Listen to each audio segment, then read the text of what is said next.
He told me he had a video of me doing donuts. I said, send it to me, please. He's just walking around. I missed that one. I'd love to post that. And I'm like, this guy does not know. You do a donut in a TrackHawk, you can transfer case goodbye. See ya.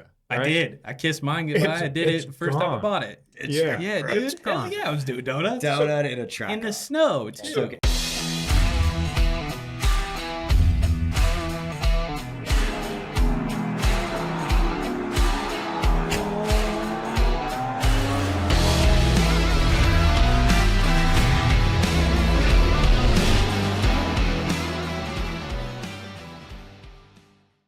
We're really excited to have our first outside family guest, right? I guess, but I still kind of consider this man family.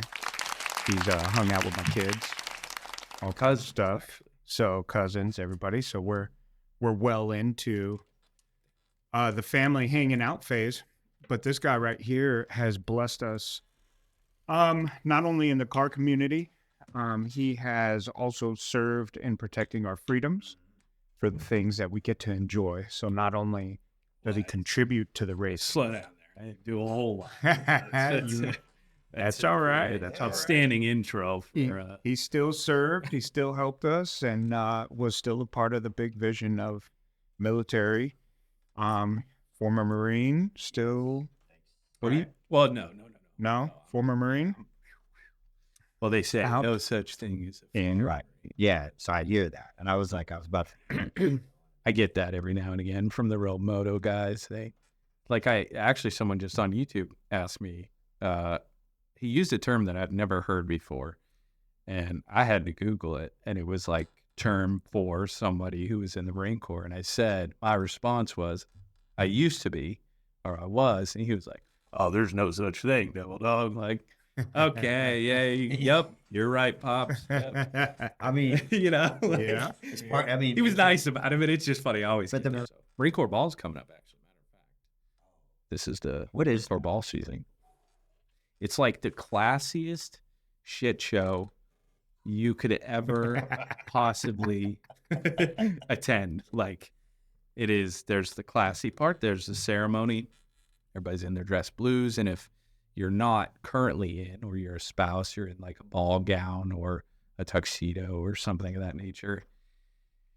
And that's the, formal part. You sit down, you have a nice meal, you do the whole thing, the moto stuff. They play the commandant's message.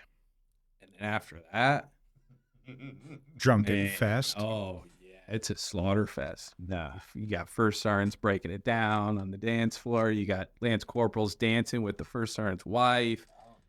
People disappear in the hotel rooms.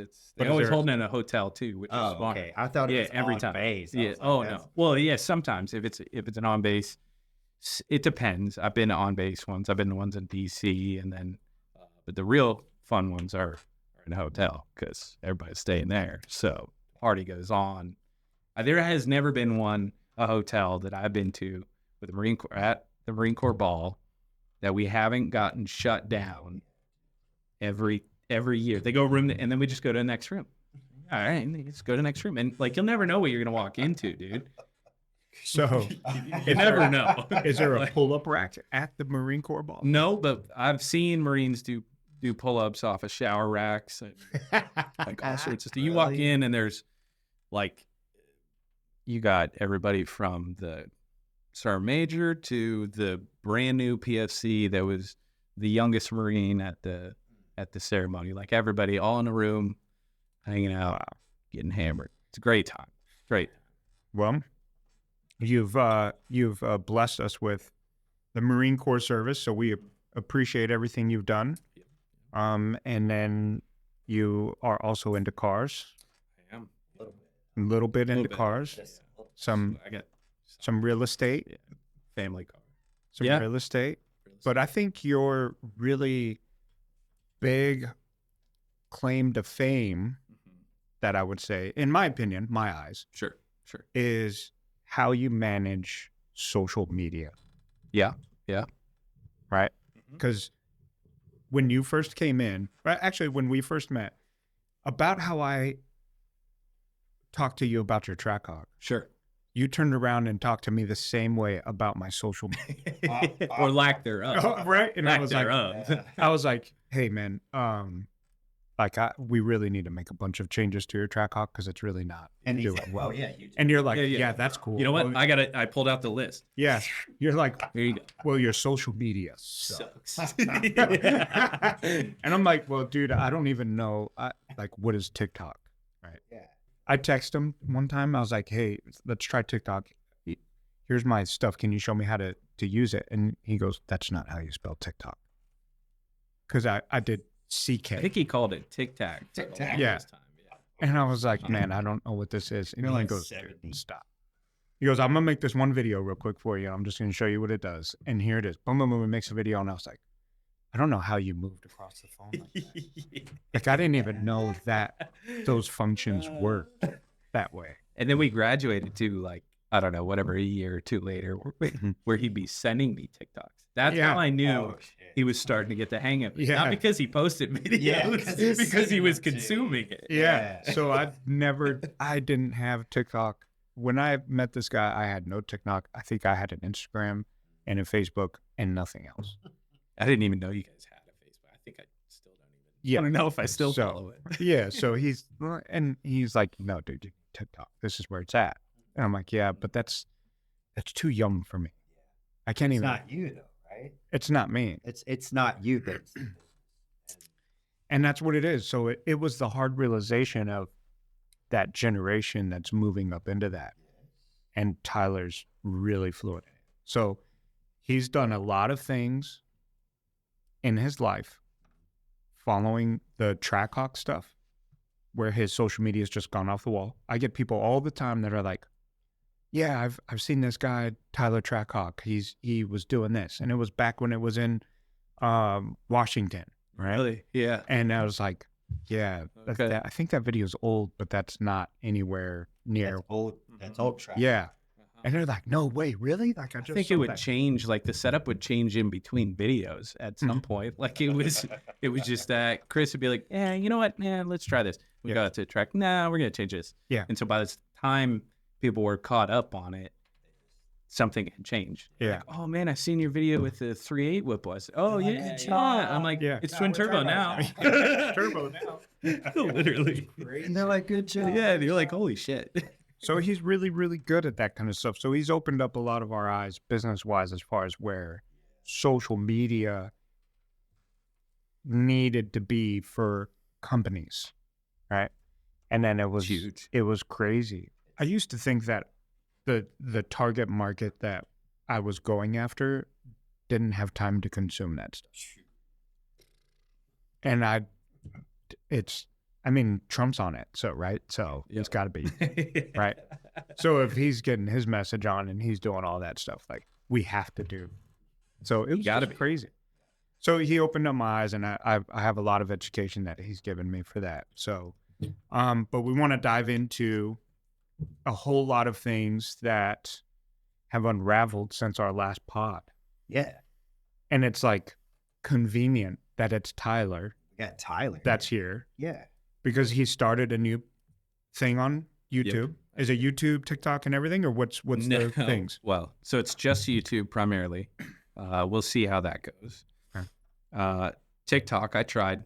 I've been on TikTok for 3.5, 4, 5 years. I don't even know now. I've never gotten a strike ever. No matter how many, like I post random stuff, street racing videos, whatever. They just get taken down. I posted one video.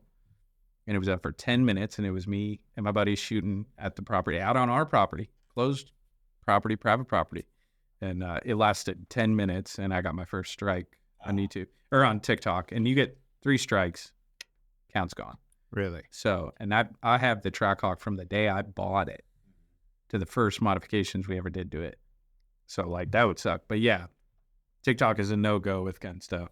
And even if you can post it, they'll pull it out of the algorithm. So It's you not even can't. worth it. No, I've never seen a video of someone with it. I mean, you can even name a video that you've ever seen with a firearm in it that has gotten over 100,000 views or close to 1 million. Is that crazy? On TikTok. Instagram has now started to. If you go on your Discover page, which is basically like the For You page for Instagram.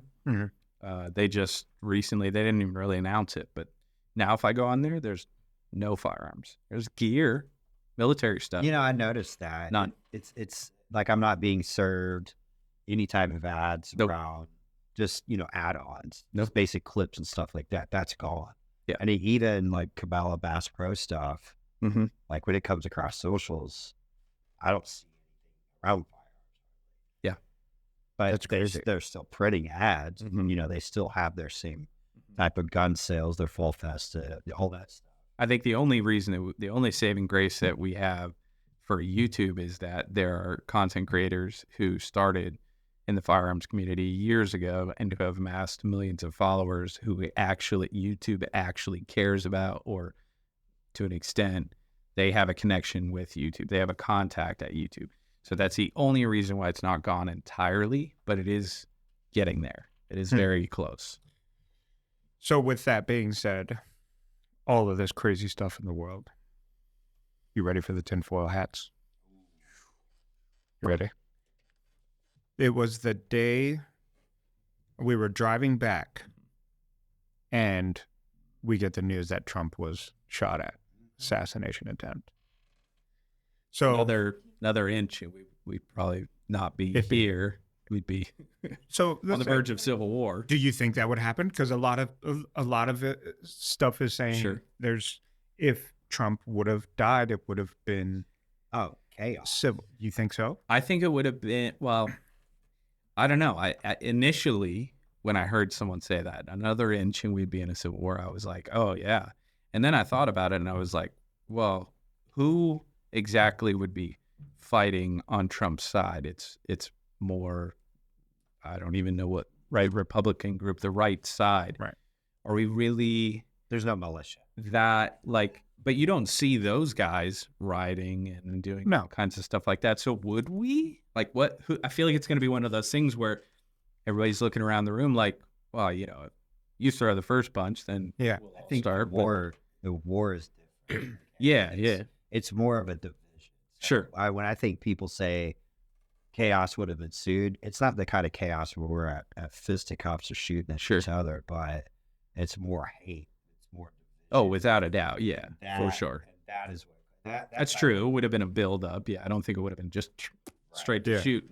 But we are still teetering because we don't know the guy's motives nor who or what connections he had. So that information could come out and still. Or if we're ever going to know. True. So I think it was an inside job. I'll just put it out there. I think that, I would.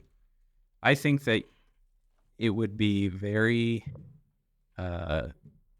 closed-minded of anyone to think that it was just this kid and his own opinions that drove him to do that, with all of the evidence, however it's, you know, portrayed or perceived on social media.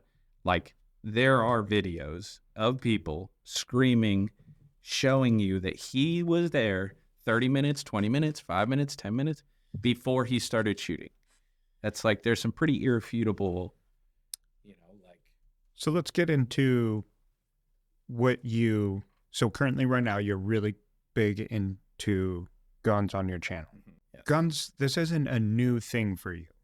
You've been into guns, obviously military, things like that, right? So in your experience with shooting the mass array of your Texas freedoms right now. That's why I moved here. Right? The barbecue, the cars, the guns, the people. Man. There you go. So how hard? So I keep hearing he was 130 yards away. Yeah, 20 to 50 to 30. And 150, 160, somewhere in that range. Sure. So let's give him the benefit of the doubt that he was 160 yards out.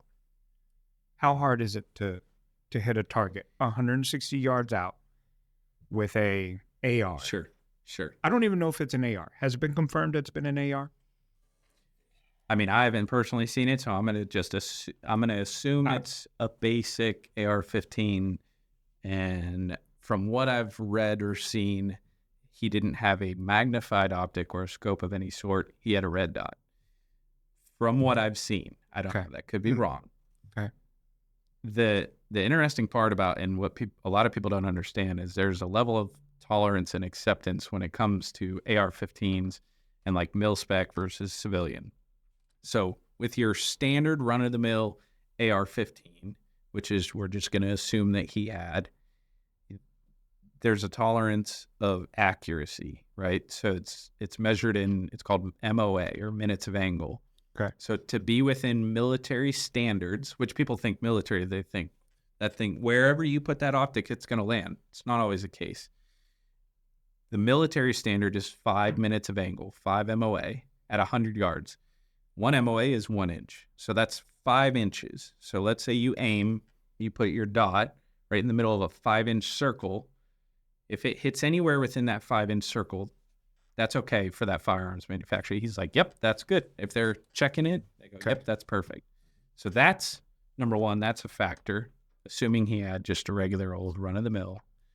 And number two, it looked like he had just a red dot, not a magnified optic. So now you're seeing what the eye sees at 100 yards. Now, whether or not he was aiming at Trump's head or his body, we'll never know. Right. We don't. Right. You'll never know that. Never. No. But I would say that if you were, even me as an experienced shooter, to try and shoot at a head-sized target at that distance with what he had, would require some sort of level of skill. Not just anyone could do that. And what I mean by not just anyone is like someone who's never shot a gun could potentially have a hard time doing that. Yeah. Could be dumb luck, could be whatever. But I think that it would require a little bit of skill. It's not a hard shot for someone who has shotguns, who has experience of firearms. It's not. You know, you're breathing, you know, your trigger pull, you know the gun that you're shooting. It's not. But for just a novice, I would say yes. I've flirted with the line of a second shooter. Yeah.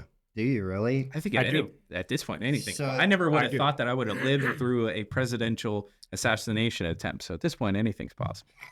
I really Because didn't. Like, how the fuck? Yeah, I didn't think so either. So if it's so it's a relatively easy shot, right? Yeah. Kind of someone's For experience. someone, yeah. Yep. But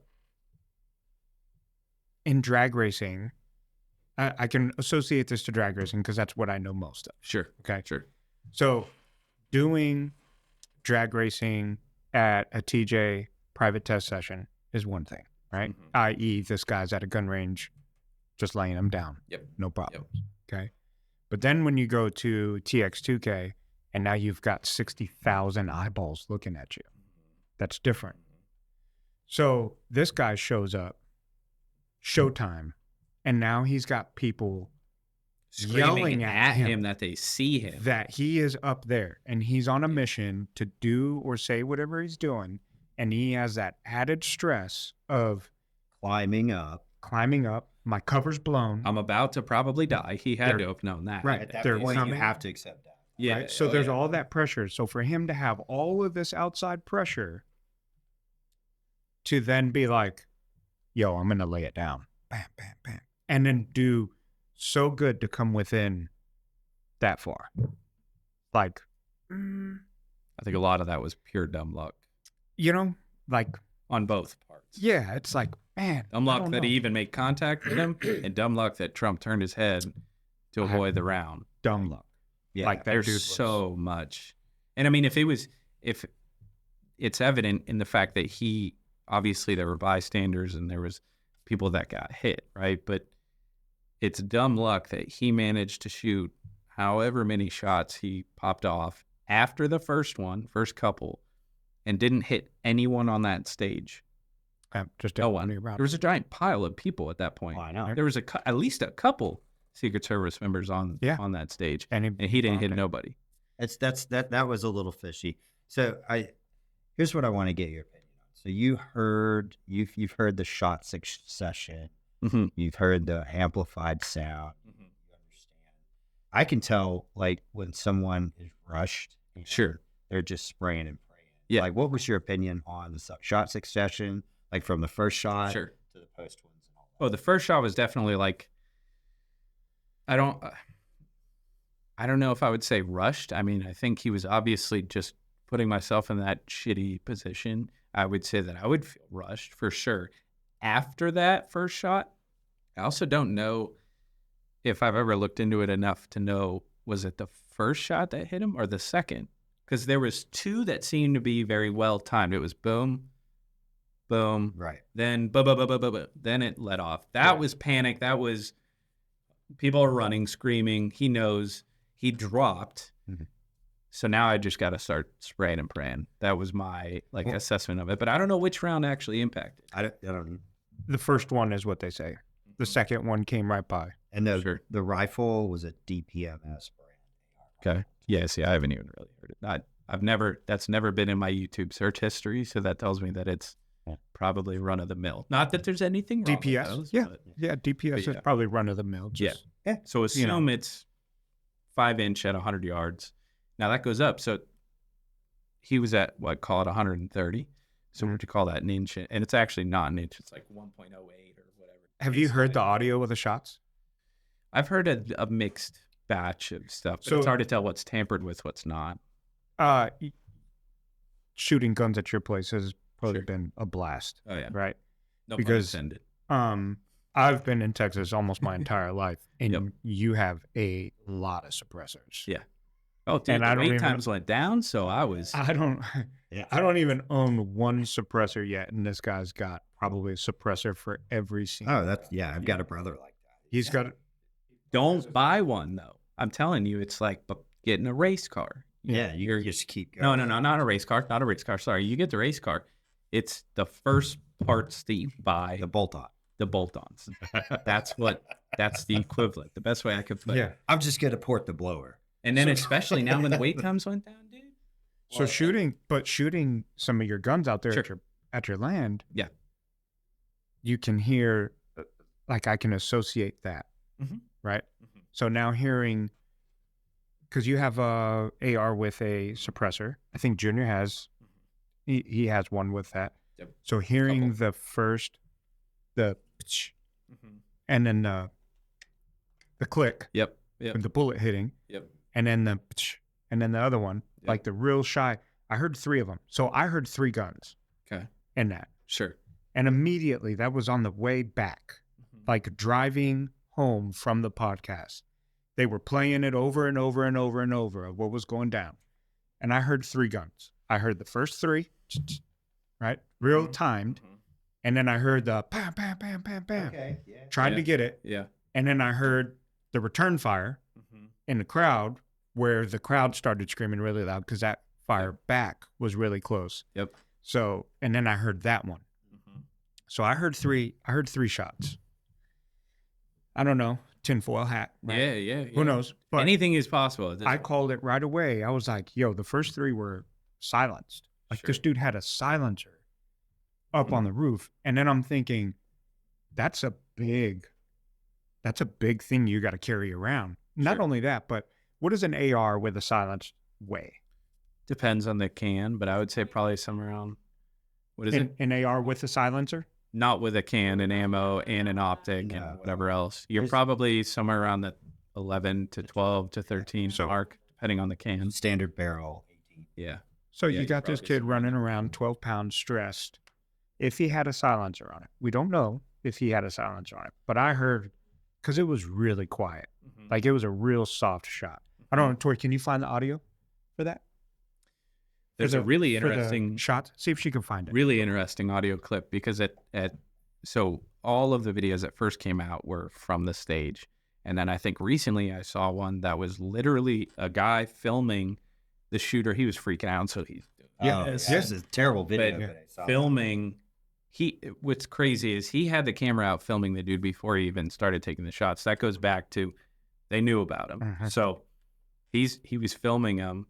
And there's a very distinct, if you've ever had a round go by you in any close capacity, it sounds like nothing you would ever think it would sound like. It just sounds like a crack. That's crack. And what that is the round breaking the sound barrier as it passes you. All you hear is the supersonic crack.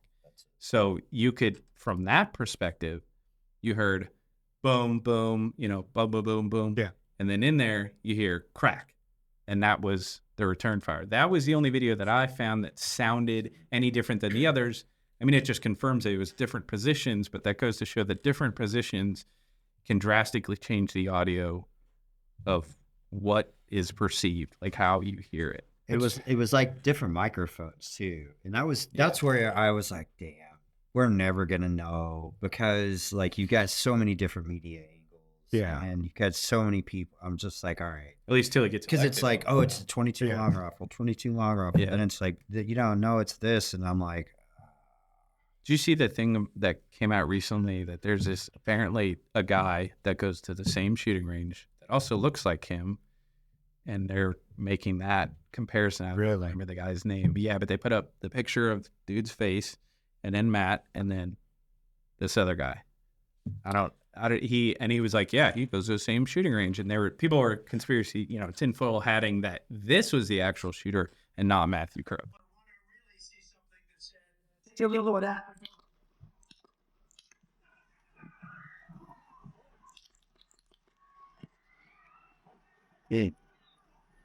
So there's 3 slow shots. That third one sounded a little different. It was, right? It like had, Boom, boom, boom. but you could just hear it. To me, it didn't sound like an open barreled AR.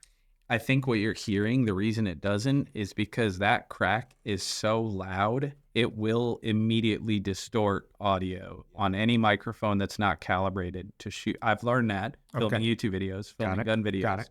Even suppressed, if I don't have the microphone set up right, it will peak the mic past its recording limit, past what it's able to record. So it's all going to sound the same. So it's going to sound like a suppressed gun. It's going to sound, but I don't know if you can find it. There's a video clip from a bystander's perspective filming the shooter. The thumbnail of the clip looks like the building with him sitting on the roof. he's right there. You can clearly tell and hear that it is not suppressed. Yeah, And it wasn't shooting. there. And Right. well, the other thing, it's he's on top of a metal building in a car. True. Like in Yeah. that metal building. It echoed off. I Yep. live in a metal building. Yeah. No, I shoot off my porch a bunch, and it's yeah. So it rings. that's what I heard initially Yeah. as like it was coming over. I was like, is that just the echo? Because it sounds almost like it's suppressed. What am I hearing?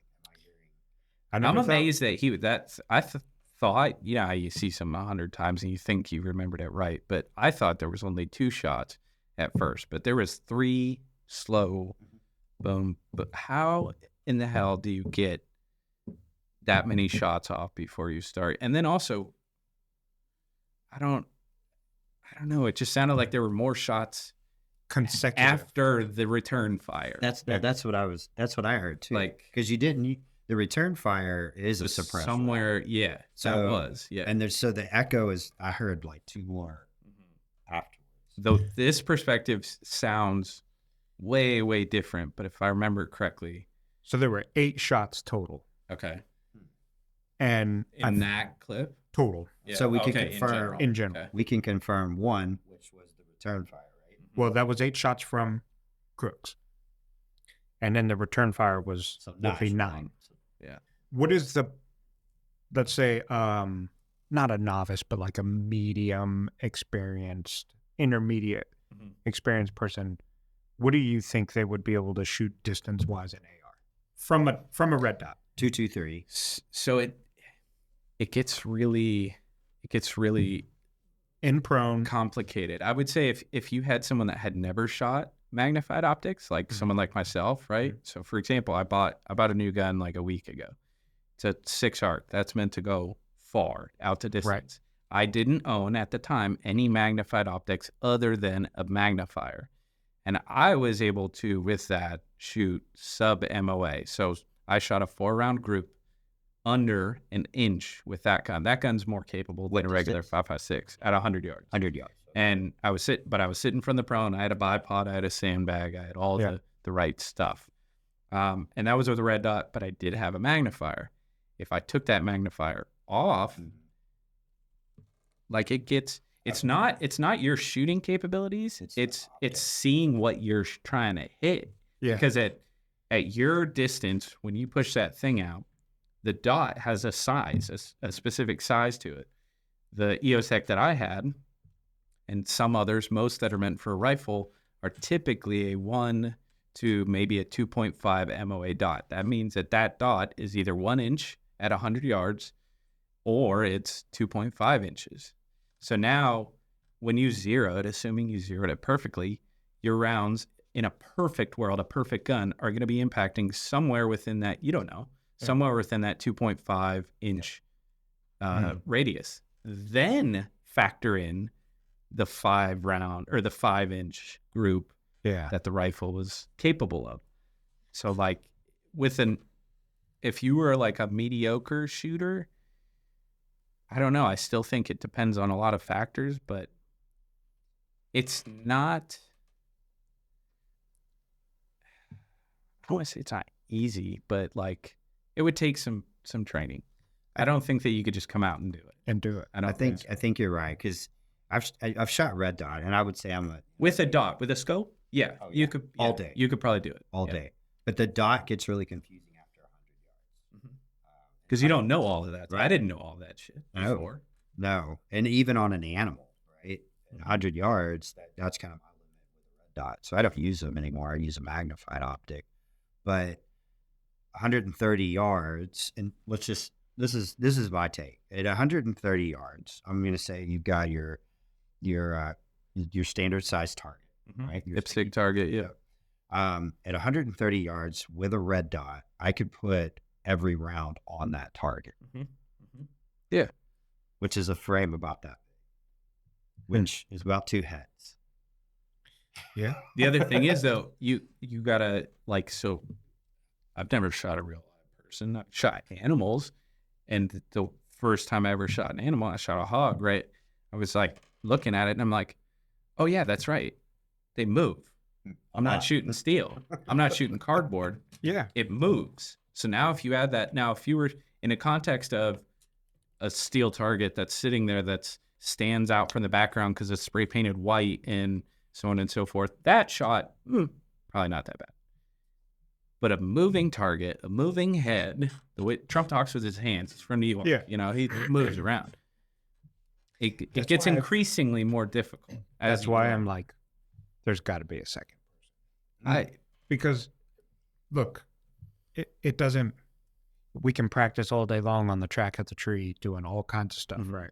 But do you think that the other person was like some of the stuff that you've seen already, where potential on the water tower, or do you think it's just like nobody knows about it? I think the first primary was the other one, and then that guy was going to be the fall of multiple rounds. There is some pictures floating around, and the optic is small. Yeah. So it might have been a prism, but I relate it back to the pressure, right? So how many, nerves we don't know. A huge part. Yeah, we don't know. Is that the first living thing he's ever shot at? Moving, things like that. Yeah. For me, we can, call me simple-minded. It just goes back to the aspect of drag racing. You can practice all day long on the tree, but then when you put another body over in the lane next to you that's starting to play games, people watching you, people calling you out, and then you've got this guy that you don't know what he's doing. You've set your bulb, he set his, who's coming in first, who's doing that. It's like a Mexican standoff, trying to figure stuff out. Your flow gets off. Yeah, your flow gets off, say he brakes at the line, or he stages the rear tires, makes a rookie mistake, and now they got to back him up. Now you got to wait. In this instance, now he's like, you have all these added pressures that take your mind off of things. And I think for him to be able to get the first round clean is a bit odd. Yeah. For a 20-year-old, right? Yeah, I think there's a lot more to it that we don't know. I think there's something to it. There's a lot. I think he was getting situated, trying to get stuff figured out. He was, God dang it, people, shut up. And then he hears the first round go off, and he's like, oh. Starts going off. Because nerves, yeah, you're right. They play a huge factor. I notice when if I'm going out to do any sort of precision shooting, I don't have any caffeine for the day. That plays a factor. Because because you got the jitters. Like, for so much stuff that plays a factor that, I mean, yeah, like I think at this point, I definitely don't think he acted alone, whether that means that there was a second shooter or whether that means that he was paid by someone or there's somebody had to have helped him along the way. Like, It's weird. knows, We can wear a man? tinfoil hat all day. Right. There's a lot to talk about there. There is. There's a Well, lot. you know when we'll find out? We'll find out after November. And when we'll it comes find out back, so much more on you know it. what? When it comes back and we hear what weapon and get some more details, we'll definitely get you. Yeah. We can revisit We're it. gonna- We can revisit back it. and talk Yeah, about it. yeah. But we met through, we've all been here, all sitting here in this room because our passion for cars, right?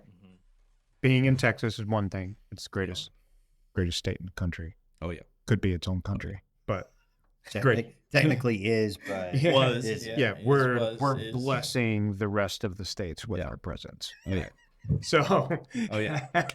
Yeah, I agree. I agree. So, but cars brought us together. And when I Yep. met you, you lived in Washington. Yep. Wait, and you wonder why everybody wants to move here. Yeah. No, wait. Yeah, matter of fact, if anyone's watching from very hot. California, it's terrible here. Don't move It's here. hot. It's No, yeah, terrible. We all have Nope. guns. No, yeah, it's awful. And we kill animals. You're Yes. not gonna like it. We're that savages squeal, down it's bad. Yeah. We Terrible. paint our faces on Saturday. Food's Sunday, awful. go hunting. Yeah. Barbecue's terrible. Yes. Yep. We eat what we kill. Yeah. Sorry. Don't come out here. But you went from Washington to Texas. God bless. You like it? Significant? I mean, Dude, I blinked and a year and a half went by and no, it's almost a year and a half. Year and a half. been a Almost year and a half. Didn't close in on 2 years. Interesting. I thought I was gonna be hotter. I really did. Oh, just People are like, wait. "Oh, it's so hot." Yeah, that's what I hear. Just wait. Just wait. Last year, okay, so our intro to Texas, we came down here, we bought the house, we went back to a house in Washington to finish remodeling it, get it sold. Came back down here. It was, I don't know what time of the year. It was about 110 out. It was like everybody's like record breaking, blah blah blah. It was hot. AC takes a shit. Oh yeah, no. So the whole for about first 3 weeks we were in Texas. We had no air conditioning, and I really didn't even because I know how I've done like cold weather training. I've been in the desert. I've done all this stuff. You have to like acclimate yourself, so you kind of have to suck it up and deal with it. But then after that, everything's smooth sailing. So I did. I was just like not in a rush to get it fixed. Toddy was. She was yelling at me. but I was like, you know what? This isn't that bad. So I think that was our like intro to it. That's And then after that, like we went outside, I don't know, 2 nights ago because we got that thermal. We're walking around. And I was like, oh man, dude. What? It was like 80 degrees. And I'm like, Stop it. it's cold, man. Dude, I love it. So your blood turned that fast, love it. man. Because No, I think I've always been that. Okay. And I've always been warm-blooded, and I just grew up in cold environment. I grew up in Pennsylvania, man. miserable. Eight the feet whole of snow there. Yeah, I hated it. So you went I love from- the snow. I hate the cold. I was stationed in Virginia, and then I kind of bounced around. I did some training in like Vermont. I went to California. I just kind of bounced all around. But I've been, primarily where I lived was up north. My moving truck almost flipped, almost tipped over. He got stuck on that. He drove all the way from Washington. I shit you not. The road you turn on 1810, a little highway. You turn. The driveway is, I don't know, 200 yards away. Yeah.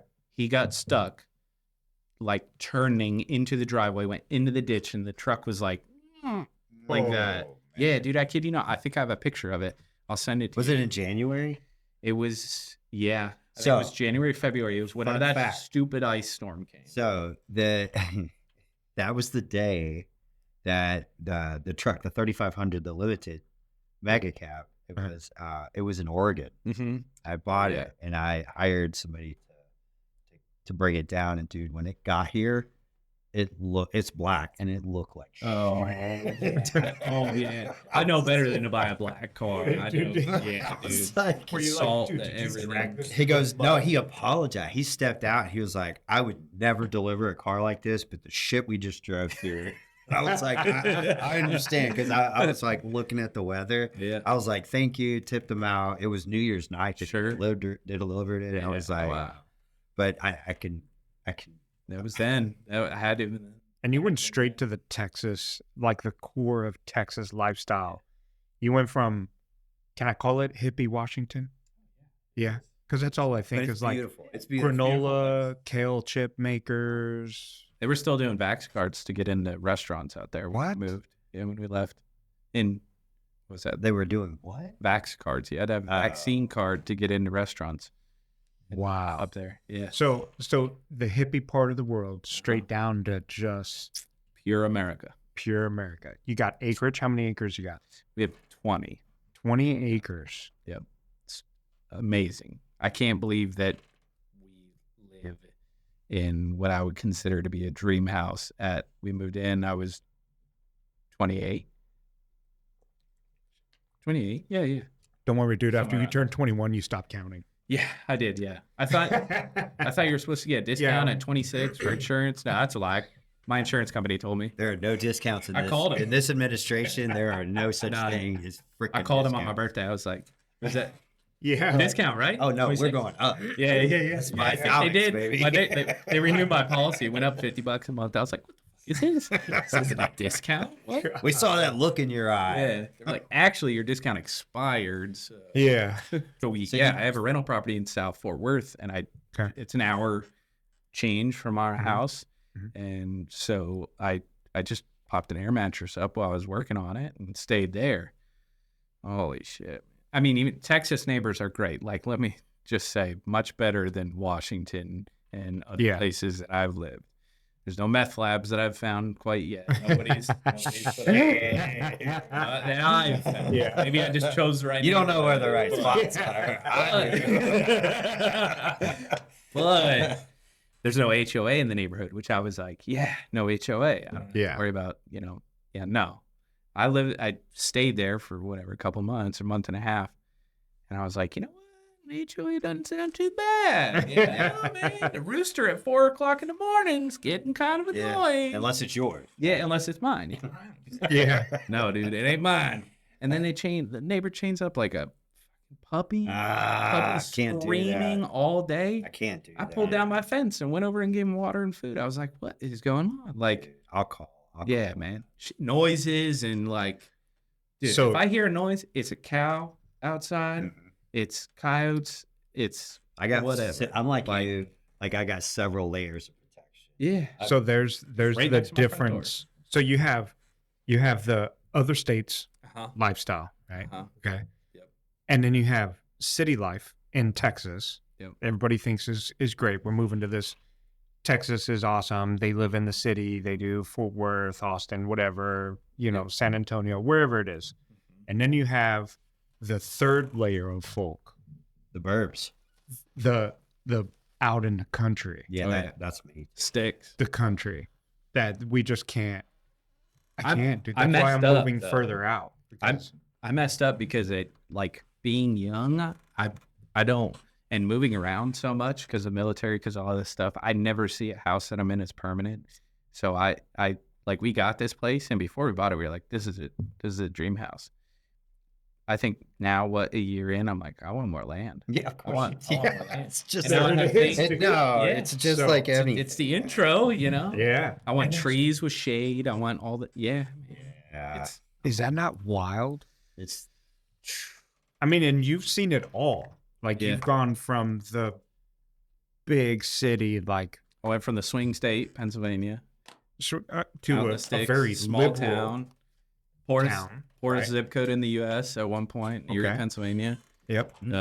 to Washington, very liberal, beautiful mountains. Yeah. I bounced around in Washington. I lived in 7 different places in Washington. I think my record has been 2 years that I've stayed at a house in the last 10 years. Since I moved out of my parents' house, it every year I would move. And not that close. I would move pretty far.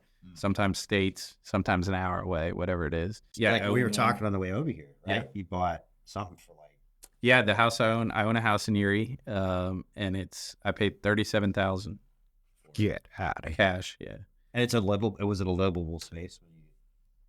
By Erie standards. Okay, yes. cool. Yeah. Yeah. Absolutely. Yeah, It's yeah. 121-year-old house.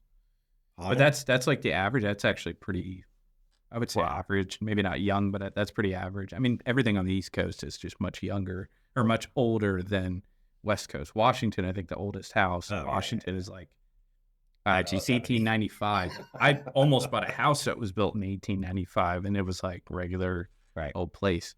So yeah, it's both extremes. I think I'd rather own places down here. I am going to sell that place in Pennsylvania because it's just 100-year-old house comes with 100-year-old problems. Yep. So no matter how much you do, it's unless you tear down and rebuild it, something will always come up. Yeah, and your buyer profile shrinks. Correct. Yeah. Like I'm not going to buy a 100-year-old house.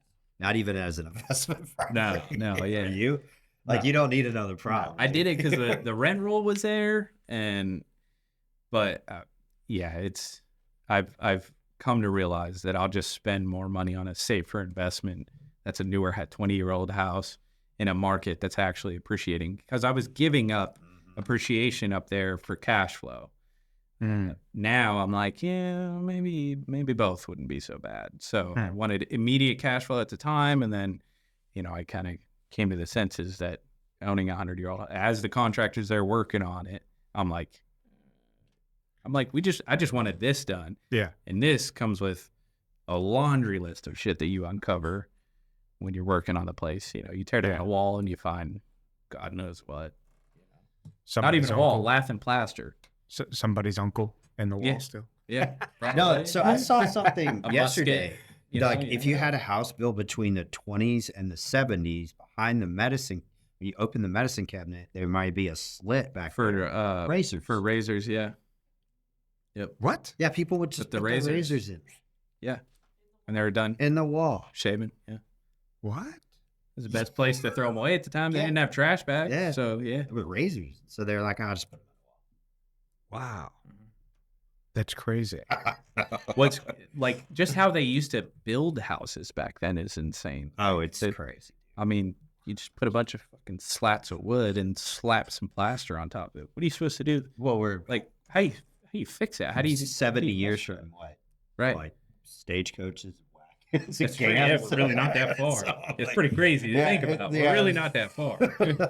I was like, that's not bad considering, the log cabin that, whoever came across the West and settled down in Pennsylvania. But I wanted to ask you a question. I was thinking about something on the way up here, and I think it applies to everybody, a general question. But I think one thing that we have all in common is a call or a call to pursue adventure. And I was listening to, who was it? I think it was either Jordan Peterson or somebody else that had mentioned living outside of conformity and how that goes into place. Like we're on adventurous type. Sure. We're in a lot of different things and we've not chosen the typical path. Right. So I think a good question that I wanted to hear from you, since I did, and you guys have a better relationship, but what calls you to pursue adventure? Like, what do you feel like is like the driving passion behind?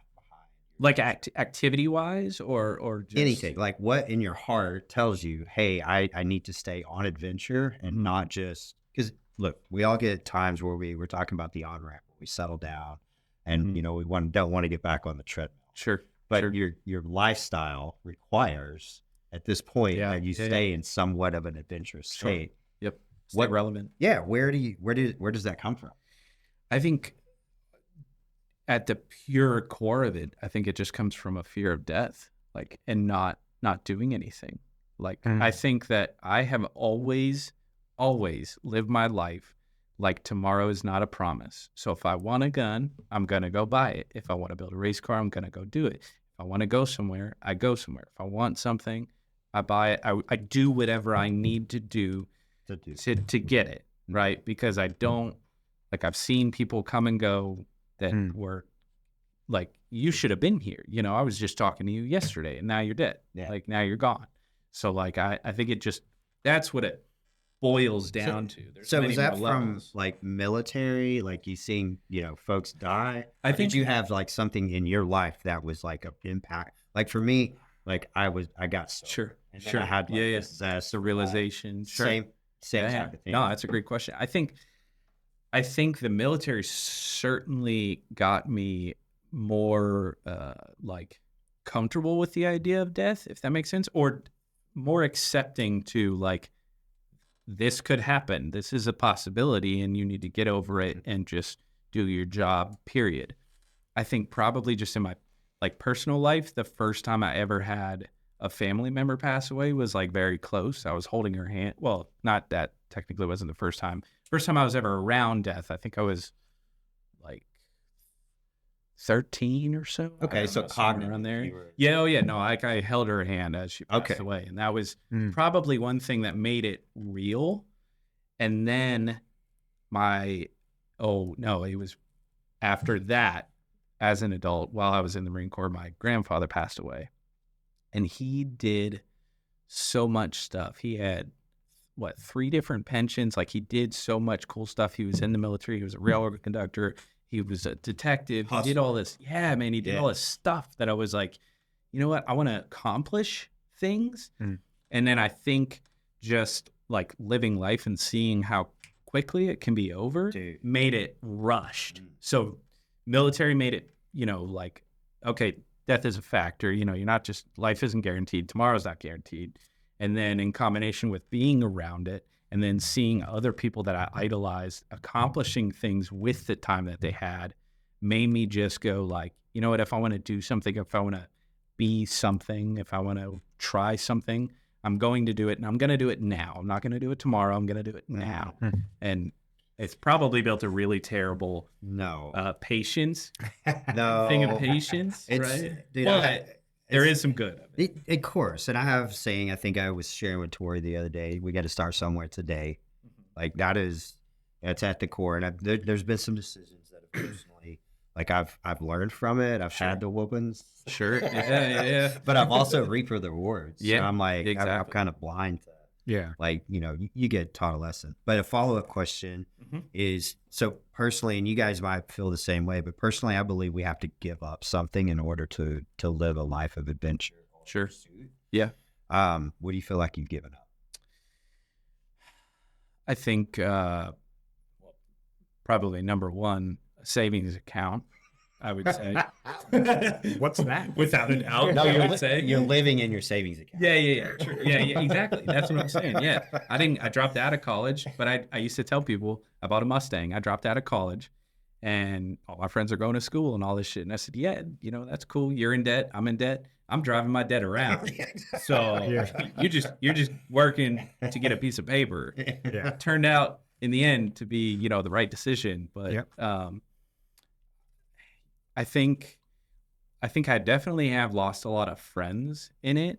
Maybe not necessarily in the adventure seeking part, but more the like just what path I want to go down, how I want to make money, how I want to be successful part of it.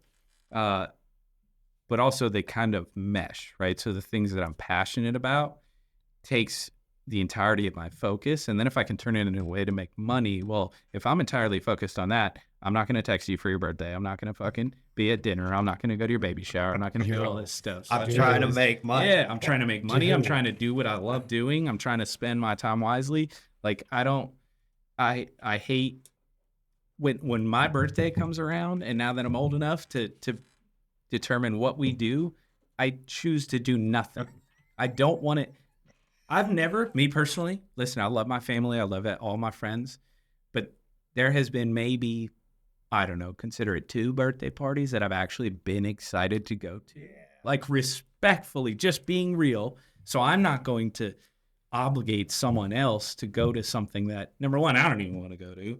And number 2, they probably definitely don't really care to go to. I tried to do that kind with of him thing. this past birthday. Yeah. Yeah, I was like, dude, let's go. I was fighting him. Yeah, he was I was trying like, to dude, let's go. I'll buy you a badass steak. I mean, like, I'd rather go on a Tuesday when everybody wants yeah, to. and he's like, like, yeah, cool. Yeah, he's like, don't call me at all. He goes, my birthday. We'll probably go in the next couple of days, but don't call me at all. I'm not doing anything. I said, dude, you don't want to go anywhere? Like, come on, let's go. I'll get you a steak. We'll go do something. And he's like, yep, nope, I'll be sitting on the couch, not doing a damn thing. It's like, all right. I don't know. Maybe that comes That's from how it like is.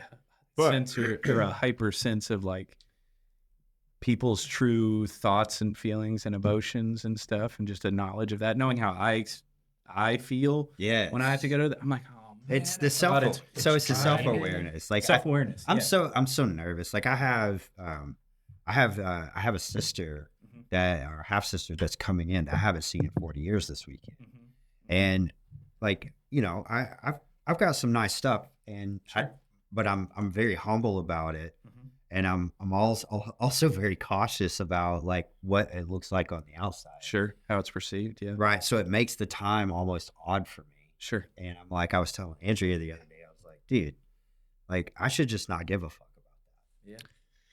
No. I mean, I think a lot of the stuff preaching to the choir. I can honestly say in my lifetime things that I have given a fuck about what other people thought or how it could be perceived, I don't think they've ever turned out to be what I imagined them to be. Right. Nothing was ever a big deal. Nothing was ever as hard. Nothing was ever as whatever it is. Like, yeah, it's not that it has anything to do with like, my sister or anything. They're great people. It's just, I don't know. It's a weird feeling that I have. And I think that I'm getting over a little bit because I just, I'm new to the life of like, hey, I'm going to, go and do startups. I'm going to go and do, several different ventures. I'm going to start my own businesses. I'm going to do free will. Yeah. Kind of stuff. Right. Well, I was pinned in a different area, but I think that's what, for me, I was like getting used to that lifestyle and not validating what other people think or not even perceiving what other people think. So I'm excited to be a part of it. So I've got a cool little segment I want to do.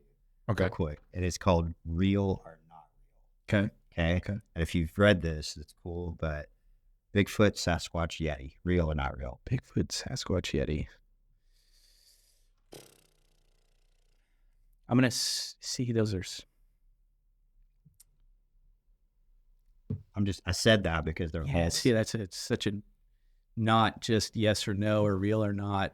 I think anything is possible. If I had to say, I wouldn't cross it off. I don't think it's not real. I think there's a lot of fake shit out there, but I don't have any concrete evidence to say that it is either. Okay. So. Aliens.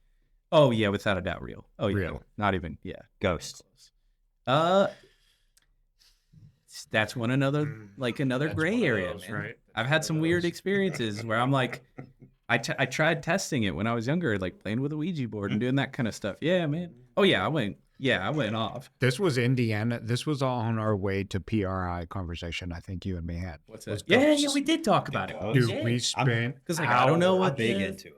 I don't know. But that was in the 3500, so that's what we were talking about. Oh yeah. So you believe in ghosts? Oh my god, dude! Riding on rails. Rails. Sorry, the trailer's really heavy. Dude. Last one, which is kind of a follow-up, life after death. Real or not? As much as I would like to think that it is real, I cannot wrap my head around any other experience other than before you were born. As much as I would like to believe, that's what I think. And that's why I do what I want to do, when I want to do it, and how I want to do it. So what's deja vu? That's a weird, brain thing. I don't know. I have no idea. I think it's a series of triggering events that remind you of a memory that you had. And then whether or not it actually happened is just an all internal thing. Mm-hmm. I went to school for art for a little while. That was when I dropped out. Yeah. And I learned a lot about subliminal advertising and how things make you feel, colors, shapes, things that they can put in there. Yeah. So everything that you perceive, if you're asked to come up with a number randomly, like a phone number or anything, nothing is truly random. Right. You've seen it in recent history. So deja vu type stuff, those are just triggering events that make you think of something that may or may not have happened in the past, in recent past. So They're weird though. I could probably, maybe. I really do like Fig Newtons, and maybe the fact that Fig Newtons and racing makes me a race car driver. Are you trying to get a sponsor? Is this a Theo Vaughn moment or? No, Talladega Nights, man. Oh, got it. Totally got missed it. Sure. See, I had different quotes that are Newtons. like that. Man, I like Fig Newtons. I could be a race car driver too. And now here I have a demon, right? Yeah. So maybe I just need to put Fig Newtons on the top of my car. And I'm Dude. like, yes. Just Deja vu. right? Yellow and what? Yellow, blue, and brown or something. I really Whatever love Fig colors. Newtons. Yeah, dude. Whatever. Change it up from the red, man. Like the Christmas edition or something. Yeah. Yeah. I see you trying to get a sponsor. In your opinion, and I think a lot of people, this is where we talk about people going out and doing things on their own. Like with episode 3, we had Tori on. Like that raw emotion where she was just stepping out. You could feel it. You could see it on her. Mm-hmm. In your opinion, like what do you feel like most people think is a fulfilling life in today's society?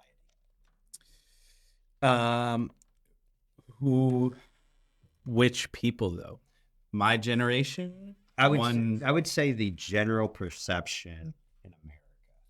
I would say the general perception in America would still be, and always has been, just having a family, kids, a house, being comfortable, whatever that looks like for you. See, that's awesome. Comfortable, I think. Because you're 28, right? 29. So, 29. Yeah. So at 29, that is still like the general belief of what America is.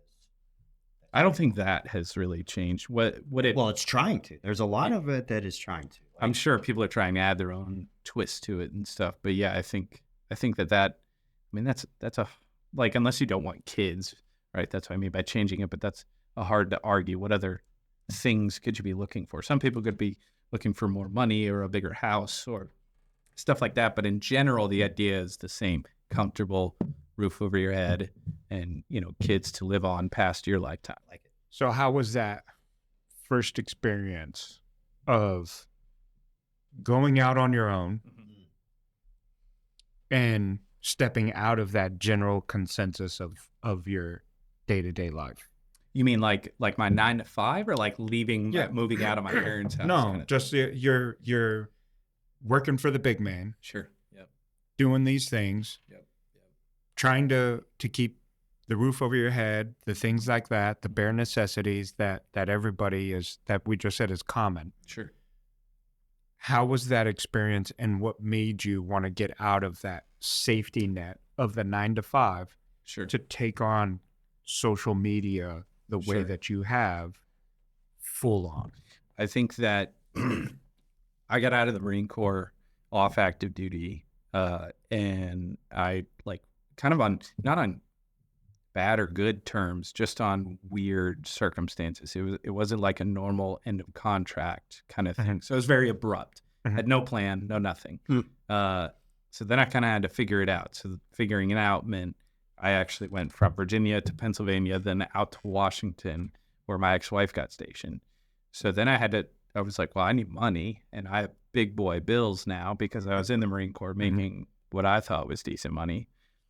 So then I had to kind of figure it out. So I went to the only thing that pays pretty well, that you don't need a college degree, you don't even need a high school degree, you just have to know how to talk to people. I went to selling cars, and I kind of started there. That was a lot of fun, and I was like working a lot, and I loved the job, and the money was great, but there was no free time, zero. Yeah. Like, you were there bell to bell. If you wanted to make bread, you were there bell to bell. One day off. Right. That was it. So then I kind of got into that. I was pretty comfortable with that. But then, the corporate hammer came down. They fired all of the managers in the dealership the same day, wiped them clean, brought in a new team. So that kind of disrupted that process. Went to another dealership, bounced around. Then I was like, well, screw this. I want to do my own thing. I started doing plasti dip on cars for a little bit. And then that didn't work out. Because we were renting, so, HOAs, and they thought I was running a chop shop, which, now that I think about it, it probably kind of looked like it. Maybe when the cars would go in the garage, one color, come out another. So, But I ended up working a security job, and there was so much downtown Seattle, night shift, 4 p.m. to 4 a.m. So number one, there was a lot of downtime once I got promoted to soup, but there was so much politics, and throughout all of the jobs that I had outside of the Marine Corps, I just grew this absolute hatred for working for, number one, people that I didn't like. I could get by that though, but doing things in what I believed to be the wrong way. I was too loud and too boisterous to go, if I think this is the wrong way to do it, I'm going to tell you. I don't care what your position is or what your salary is, I'm going to tell you. And that got me in a lot of trouble. Yes, A lot of times. So I hated working for someone else who I believed to be incompetent, and especially in the way that they did things. So then I was like, dude, I need to figure this out. Like, how do I get away from this? Kept seeing social media. People were making money doing social media. And so I had a lot of downtime because it was night shift, man. I mean, there was stuff that would happen, but few and far between. And that like lit a fire under my butt to figure it out, to crack the code that is social media and figure out how to make money. And once I did, it was absolutely insane. It was October 16th of 2020. I remember the day. I had videos go viral, and from October 16th to the end of October of 2020, I made like $50,000. Wow. And it was like, you're like, I'm just here. The floodgates opened, I'm here. And I was like, oh Hooked. my I'm God. hooked. It's the big checks Yeah. now, man. Like, I didn't know what to do with myself. So like, there's a lot of kids now it just, that if you ask them what they want to do, like, what do you want to do? social media. Social media. No, I can't. YouTube. I want to do YouTube. I want to do this. I want to do or stream or any of that. And I'm like, what do you mean? Are you not ready? Like, Dad's on a podcast, bro. Like, you don't even understand. I had no idea. Yeah, true. Like, Social my media kids. paid that. It's crazy. Yes, dude. It is crazy what they It's do. ignorant. But you got to invest into getting the right stuff. Oh my God. And then when these guys sell these channels, they sell their YouTube channels for crazy money. People sell Instagram accounts, and I know somebody that did. That's crazy. See, I Stupid amounts never of money. knew that world existed. TikTok. It's insane. TikTok. Yeah. TikTok accounts. Like, it's so wild, right? It's ignorant, man. But that's really cool. If I could relive that day every day for the rest of my life, like that was incredible. It was such a like just freeing moment. And then, it transpires to like, then you get comfortable. Then you have to rekindle that fire. Then you have to do all this stuff. Wow. Like there's Full-time so job. much to it. You got it. Man, that's a lot of work. I'm going to do it again. Yeah. It's actually like, okay, in retrospect, it's not harder, but like the simplicity of working a 9 to 5 and just showing up and doing everything within your box is easier. Yes. Because it's all set in stone. When you're on your own and you're an entrepreneur and you're your own business person, there is no set path. There's a million. Yeah, a bad month will kill you. Oh yeah, it will. Yeah, and whether that be financially or just mentally, Yes. It's Or both. It's crazy, or both. Yeah. It could be both. So what does it take to go viral?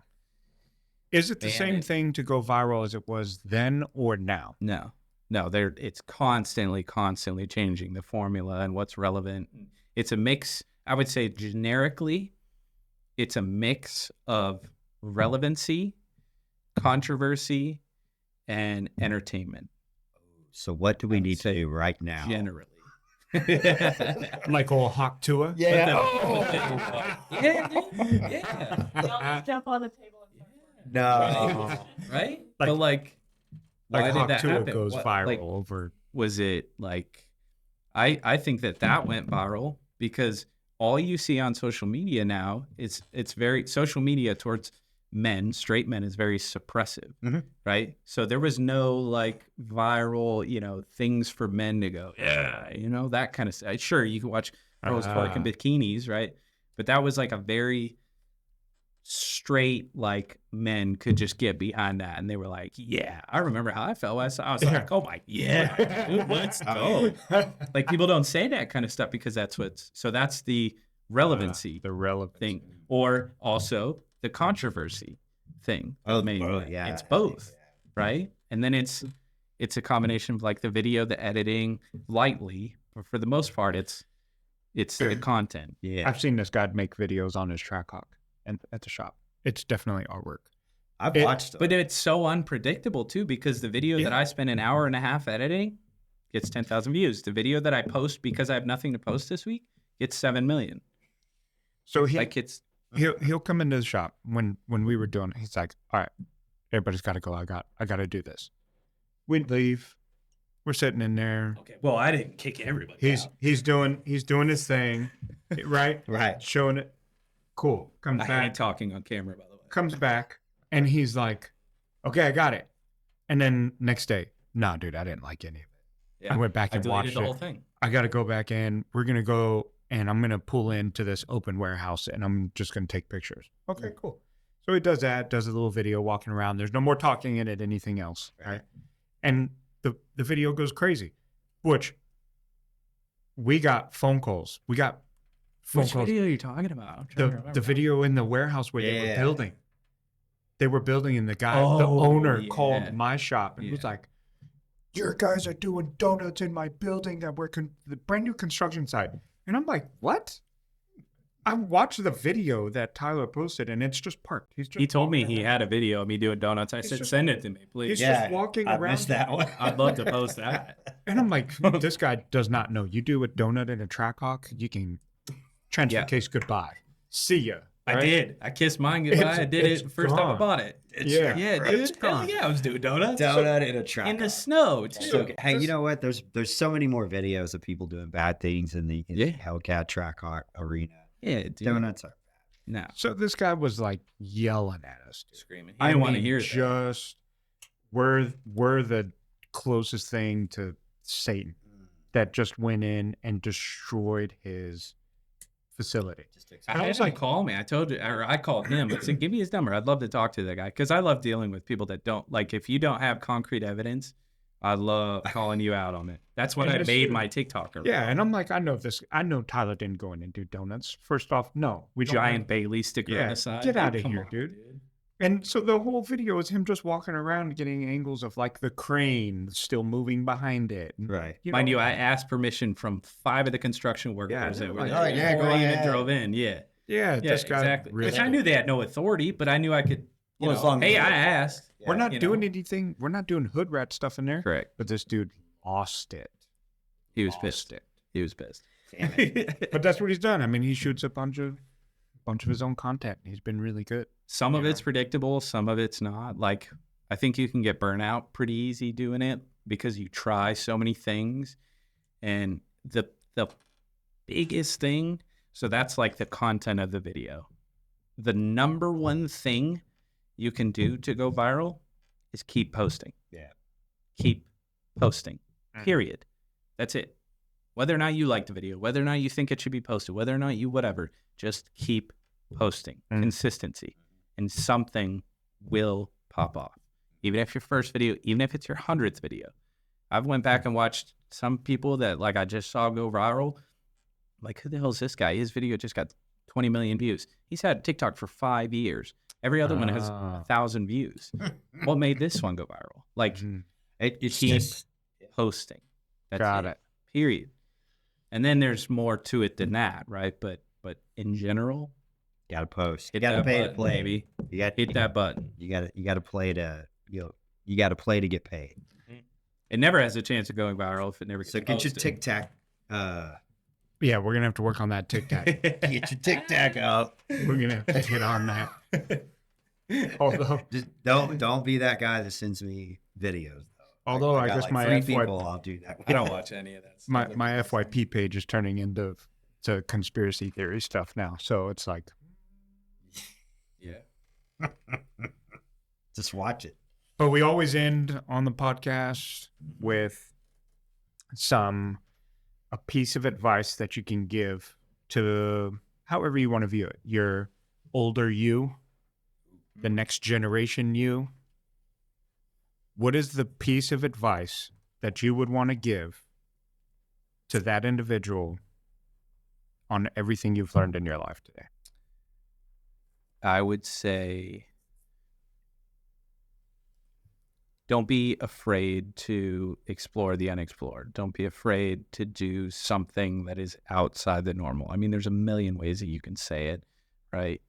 But don't, just because somebody tells you how you should be living, or somebody, your parents, your grandparents, whoever has this expectation of you, don't be afraid to try something different. If you truly believe in it, if you truly think it could work out financially, whatever it is, try it. Give it a shot. Like, life is entirely too short. And as I've said, tomorrow is not promised. So you don't know if you really want to do it. If you can't go to bed at night because you're thinking about it.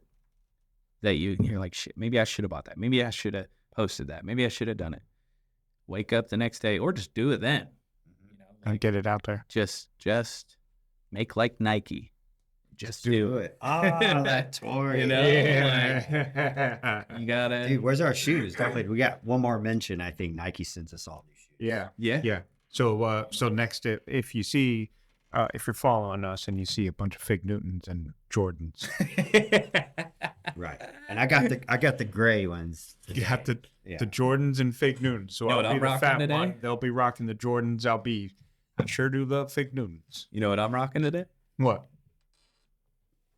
The Hoke? Yeah. The Dan. Hokas. The Hokas. That's all you, man. Up off the table. What's that? Oh yeah. Hokas. The Hokas, baby. The Hokas, dude. He Yeah. used to hate on me, and look, they got. I stickers did. on them. That I thing told always- I mean, did. so whatever happened to those track shoes? Big that old you cinder thought blocks that on your Oakley feet. had? The Oakley used to make track bites, which we need to get TJ on, because Oh, yeah. TJ was the one that said they were track shoes called track bites, Track bites.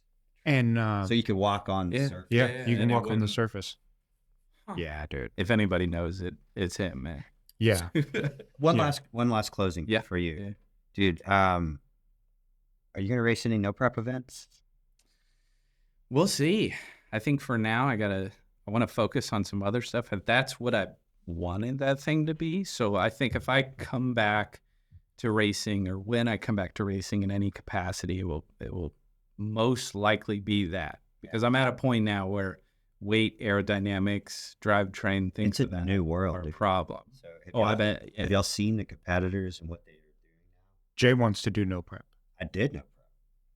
In the Hoka? He wants to do no prep. So I'm starting to feel fun. some external pressure of no prep. You break less stuff. You do, and that's the thing. It's so much. just easier blow in the car. tires It's off. It's driving. Split the drive shaft. You gotta be a badass driver. You do. Yeah, you really gotta know your car. He's at an advantage with that Hawk. Yeah, Of course. All-wheel drive, But but no. It's not Chosen it. It does. It has its advantages, but it has its severe disadvantages. with Correct. Prep as well. It Correct. will crab on you quick as shit, dude. Yeah. Oh yeah. Yeah. Like that thing is off one way or the other very Yeah. quickly. I crab walk. You guys just fishtail. I'll do Yeah. all this back and forth. I've seen it. I've seen those videos. Okay. That dude's like, so no prep. No prep. We're going Yeah. down the road. of 8th no mile. prep. Let's set them He's up. pushing no prep really hard. It's easy on the car, man. It's already- 8th mile. I think turbos make the no prep a lot easier Yeah. to achieve. You don't have to More fight the blower and controllability. the nitrous. Yeah, that's true. Instant hit kind of thing. Although the instant hit, if you're doing 8th mile, is kind of nice. Yeah. So it's like, And I'm heavy. So Yeah. some setup. I just want to have some fun. Well, hopefully we'll see a whole new breed of no prep racing going on. Well, I could tell you it's extremely competitive. Like the radial stuff. oh yeah, If they don't have any weight classes, those guys are cooking. They They'll put put it up on some- they put up slicks some and race cash. small tire too. So do you do an overdrive trans no prep class? That'd be cool. That puts you in an F-150 twin turbo range. Well, and then every other street car out there, And those F-150s are nasty. dude. They are nasty. They Do you think Ford had that in mind? I don't think that they. I think somebody at Ford likes going fast. Do you think it was like, yo, we're going to put a Coyote in a single cab? And But they do All-wheel that. drive. make it 4-wheel They drive. do that. The Lightning. Remember the old school Lightning? Yeah. That's true. Yeah. That's So, true. so do you So, think yeah. that someone at Ford intentionally did that? Is it like, yeah, I- look, this new generation Lightning is, Coyote. and so we're gonna put a Coyote in it, and we're gonna see if these guys Notice. notice and like get the hint.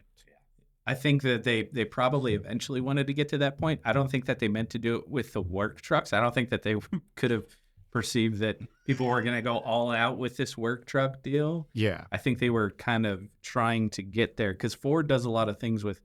They put one motor in a truck and they're going to put it in a car. They Yeah. try to reuse stuff. So I think they were setting it up to be something, and people just didn't want to wait. So they started doing it on their own, and so that's why they. And leave it to Texas to start throwing turbos on F-150s and work trucks. There's plenty of room. Shout out Midnight that performance. Yeah, just leave it. Absolute All this in here. Craziness. Yeah, who was the first to build a twin turbo F-150 and make it do stupid things? Oh, the guys down there in Texas. They got Of some course they fast trucks. I think they've gone 7s now. I've seen them grenade a lot of rear. Oh yeah. On a track though. Yeah, no, and that's Not at no prep. That's a prep surface, and Uh-huh. but on a no prep, I mean, you've raced no prep before, right? I've done a few things on a no prep situation, but I've supported more no prep than I've done myself. And I'll tell you, when I had a blast racing with Tyler at Roadkill Nights. Oh yeah, dude, That was fun. Dude, that was a blast. The challenge of it, but it was like legit on the street. Yeah. So we walked to that track at street and was like, Mind you, it curves. yeah, Too. it curves. You know, And then Yep. you know how you got the crowns in the road of they're designed like roads. They're Yeah, designed so to shed water. there's like where everybody's tires have just worn down that same groove. Yellow belly. We watched that and we're like, I said, Tyler, you see that groove that runs all the way? We're on the other side of that. Okay. So we're starting here because every time you do, like, this thing is like all over the place, you know? And that demon did it. That demon was in the wrong groove. Yeah. That's why when you raced him, he was just like immediately, Ah, it like swung him out. He almost hit the wall, He was but that close. was a blast racing that with. We had the fastest Dodge there, dude. I Yeah. don't care what it Yeah, I had a don't Hellcat care motor in it. Yeah. dude. I ran a faster time than the fastest Dodge there. That's splitting hairs, right? So Yeah. we got booted for that. Yeah.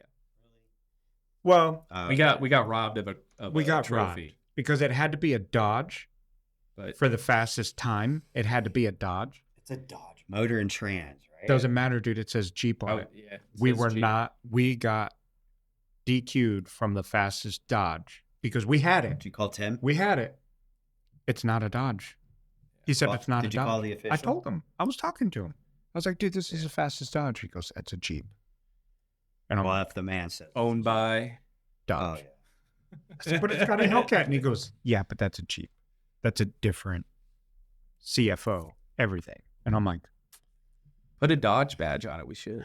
I was like, all Because right. the other guy, there was another TrackHawk Yeah. that was in that category. I was like, he's not. I felt bad though, because then he went over and pulled that guy's sticker off. I was Yeah, like, he did. Sorry. Yeah, Sorry, one of the dude. guys. He didn't have a chance. It was the like, tech it was fast. It was the but- tech inspector that was like, yeah, that's a Dodge. And you were the asshole in the pit going, Dude. "What about him?" You're Yeah, like, he's got "Fuck." Yeah, I mean, I felt bad. I went over and apologized. I was like, "Oh, sorry, dude." You're sitting there sweating. He's like, "No, I didn't have a chance, anyways." And I was like, "Okay, all right, cool." That was a lot of fun. It's good So, talk. but I appreciate you coming on the Of Deep course. Stage podcast. We're super excited. Yeah, it's awesome. Of course. Honored, honored to for have having you. me, man. And when we find out what he finally fired, and we get more tinfoil hats, Yeah, dude, we're gonna have to. we're reconvene. definitely going to get you back and see your opinion. for sure. Shoot, maybe we'll go out if it's something a can do gun some that you may testing. have.